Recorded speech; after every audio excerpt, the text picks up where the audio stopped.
Pierre Bellemare, comment s'intitule l'histoire aujourd'hui? Un héros dans un tonneau. Ah, pas mal, ça rime en plus. Hein. Oui, C'est tout? et c'est tout. Eh ben, très bien. L'histoire est finie. Alors, qui a gagné? C'est marrant. Il y aura 2 fins possibles.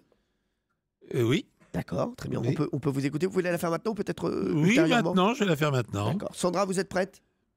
Oui. C'est parti.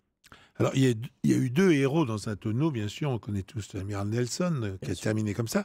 Mais il y en a eu un autre qui était un Français et qui rencontrait d'ailleurs Nelson, qui l'a battu d'ailleurs, près d'Alexandrie, à Aboukir. Alors, nous sommes le 1er août 1798.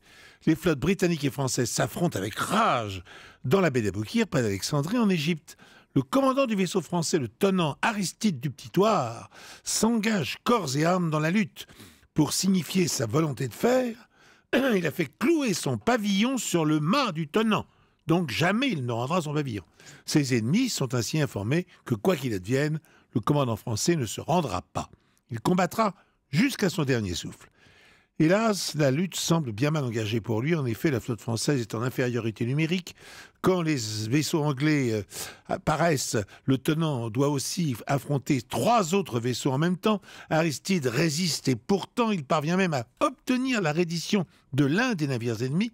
Les autres équipages français ont moins de chance. Au cours de la nuit, ils capitulent les uns après les autres. Le tenant se retrouve alors encerclé par une myriade de vaisseaux hostiles.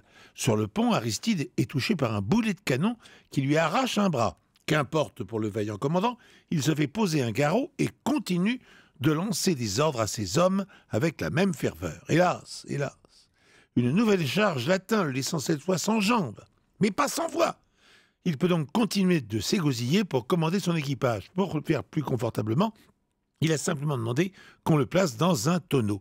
Cette position lui permet d'avoir une meilleure vue sur le combat en cours. Pendant plusieurs minutes, on l'entend ainsi ordonner de tirer dans telle ou telle direction. Puis il crie « Équipage du tenant, n'amenez jamais votre pavillon !» avant de pousser un long râle de douleur. Aristide du Petit Thouars succombe finalement à ses hémorragies.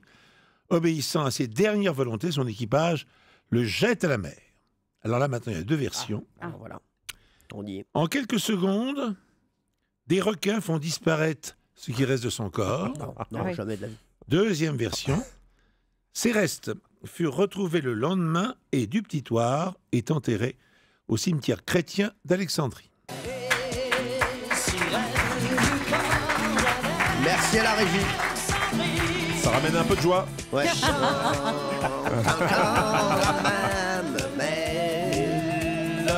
Alors, vous avez de la chance. Alors, Jean-Pierre Foucault, apparemment, a quelque chose à dire. Je n'ai rien à dire, non, mais je pense que le cimetière chrétien d'Alexandrie, c'est plutôt pas mal, non? Alors, Sandra, qu'est-ce que vous en pensez? Les requins ou le cimetière chrétien d'Alexandrie? J'ai pas compris toute l'histoire, mais... Vous savez, les Sams, c'est des gens qui se battent en bateau, hein, puis ils perdent. Oui, voilà. Non, mais voilà. Mais moi aussi, j'ai connu un Nelson, un rue d'Aboukir. Donc voilà. Non, mais c'est du Petit Thouars, là. Hein, bon.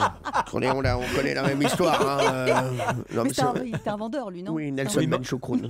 Il manquait pas d'étoffe. Oh, pas mal. Alors. Je peux demander l'avis de Monsieur Lemoine? Monsieur Lemoine, il n'y a pas de Monsieur Lemoine ici. Il y a Lemoine, il y a Jean-Luc Lemoine, mais Monsieur Lemoine, personne n'a pas beaucoup moins respectable que ça. Alors oui, Jean-Luc, allez-y. Écoutez, moi aussi j'irai vers le cimetière. Ah oui, moi aussi. Je vois pas du tout les requins. Ah, moi je voyais les requins. Aussi. Ah bon? Parce qu'au début, je voulais demander l'avis de Madame Valérie Benaïm. Madame Benaïm.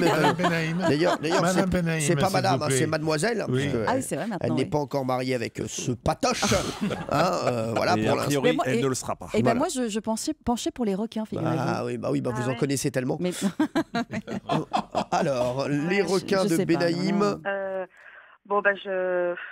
Oh là là, je vais dire le cimetière. Oui, alors. dites le cimetière. Moi j'aurais dit ça. Voilà, après. Vous voyez le cimetière aussi? Oui, j'aurais dit le cimetière. Maintenant, est-ce que Valérie a raison? On va le savoir tout de suite avec Pierre Bellemare.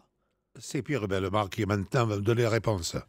Merci. Alors, cette réponse se tient en quelques mots. Voilà. En effet, du Petit Thouars n'a pas été du tout enterré au cimetière. Non. Il a été mangé par les requins. Non. Oh là là. Oh le bougre. Oh là là.